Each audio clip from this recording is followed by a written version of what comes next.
Hi, I'm Adam from Cottage Kitchen. Today I'm going to show you how to make a really simple barbecue rib marinade. It's one of my favorites to do during summer and whenever the barbecue's out. Let's get to it.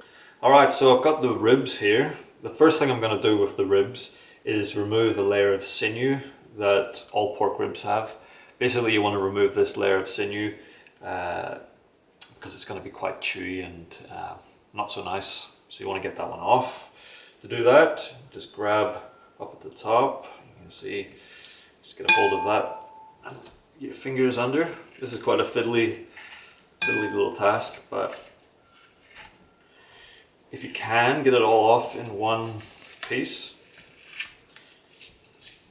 it's definitely easier, but sometimes it won't come off in one.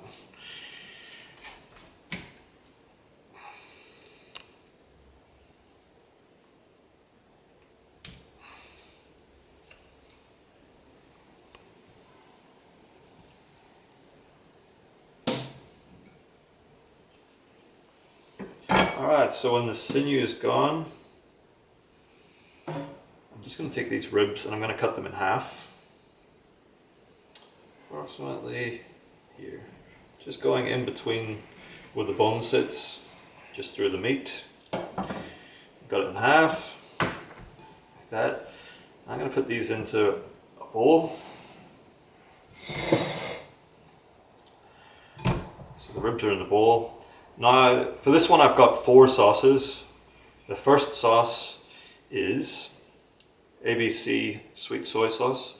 So this one's going to give you a saltiness and a sweetness, and it's quite a thick sauce. So this is quite a sweet sauce, originally from Indonesia.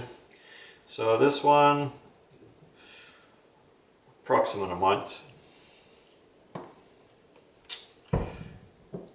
Oyster sauce. So this one originates from Thailand. This is one of my favorite brands of oyster sauce. And we don't need too much of this, it's quite a strong flavor. So I would say probably approximately 2 to 3 tablespoons of oyster sauce. Just get that in there. Approximate measures are fine, doesn't really matter if you go too much over. Sriracha sauce, again this is out of Thailand, it's a very popular and well-known hot sauce. This is going to give you a bit of heat and also a bit of sour flavor, which works really well in barbecue sauces. So I'm going to be quite generous with the Sriracha.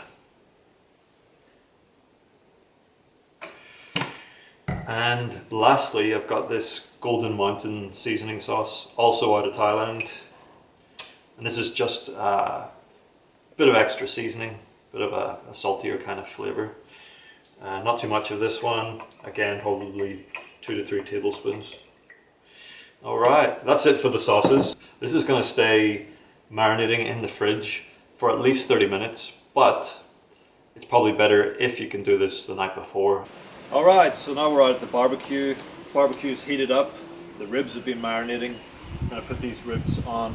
A barbecue, it's got about medium level heat. You don't want it to be too hot that the ribs are just going to burn straight away.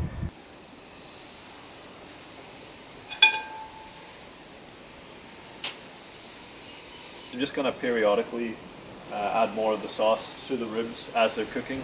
Just get that flavor in there and nice caramelization going on. Alright, so these have been cooking for a few minutes. I'm just going to give these a flip over. See how they're looking. Alright, so you can see that they're starting to get a nice bit of color and caramelization.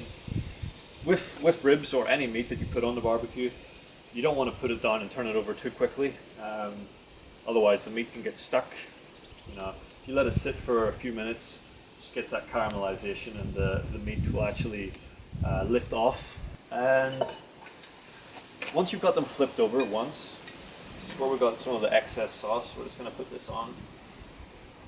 Like I was saying before, just to get that, you know, that caramelization of the sauce and really get all that extra flavor into the meat. Just going to drop the lid down. Just let that temperature get up and let the meat get cooked through nicely. Alright, let's check on these. So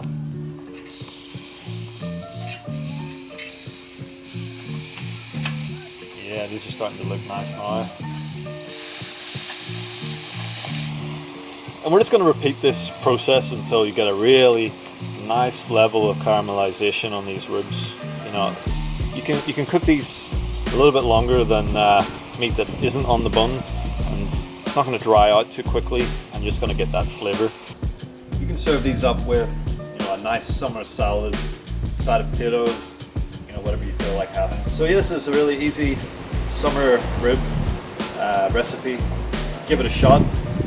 Hope you enjoy. Thank you.